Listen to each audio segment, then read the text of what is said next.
Member for Higgins. Thank you, Deputy Speaker.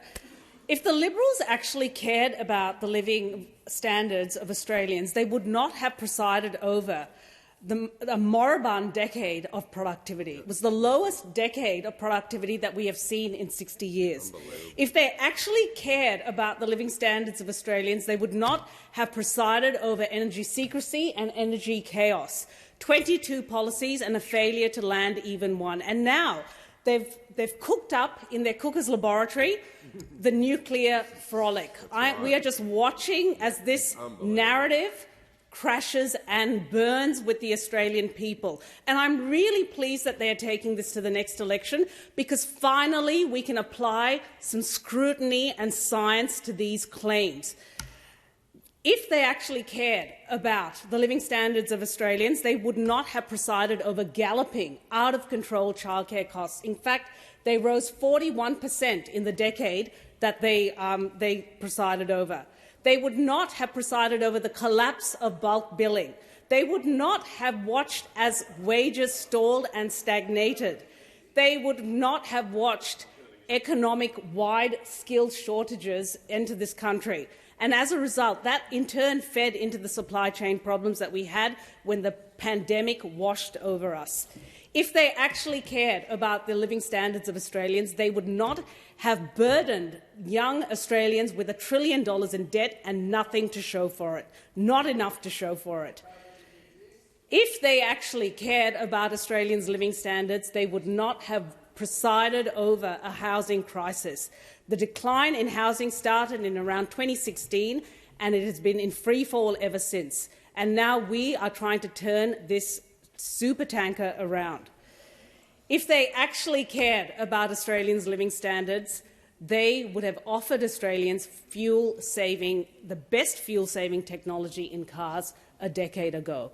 Instead, Australia is a laggard with respect to fuel efficiency standards. Australians have been denied the most efficient cars for over a decade while they were in power. But the reality is, Deputy Speaker, that those opposite never cared about Australians. They cared about themselves. And you only had to watch Nemesis to affirm that.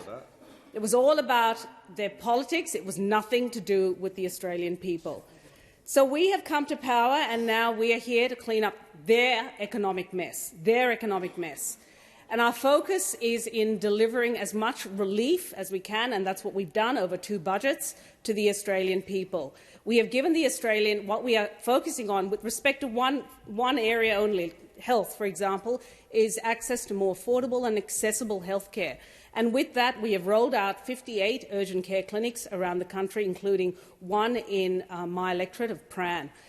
This clinic currently is diverting at least 20 patients from the emergency department to the clinic, and that's lowering the pressure on our overburdened hospital system. We've also delivered cheaper medicines for Australians. Now, this has come in the form of 60-day scripts, which has already saved around $13 million for Australians over the last 2 months. And it comes off the back of cheaper medicines, where we cut the general script from $42.50 to $30, saving Australians around $20 million a month in the year since it was introduced. We have also given Australians more access to immunisations on the National Immunisation Program through their local pharmacy. So, for example, the Shingrix vaccine, it's a highly effective vaccine for shingles, against shingles, is now freely available to all Australians over the age of 65, immunocompromised patients and First Nations patients who are 50 years and above. And this vaccine normally costs $600, but you can get it for free because we have enabled that to happen. In addition, we have bedded down these cheaper medicine reforms with an agreement with the community pharmacy sector. $3 billion, that has only come about because of our economic management, allowing us to have the first budget surplus in 15 years, something they talked about, the big game, but they could not deliver. We've delivered it, and it's enabled us to provide more relief to Australian families. On the topic of childcare, it's an incredibly important issue for families. In Higgins, families spend the highest amount of childcare in Victoria, and the reforms we introduced have brought welcome relief to those families.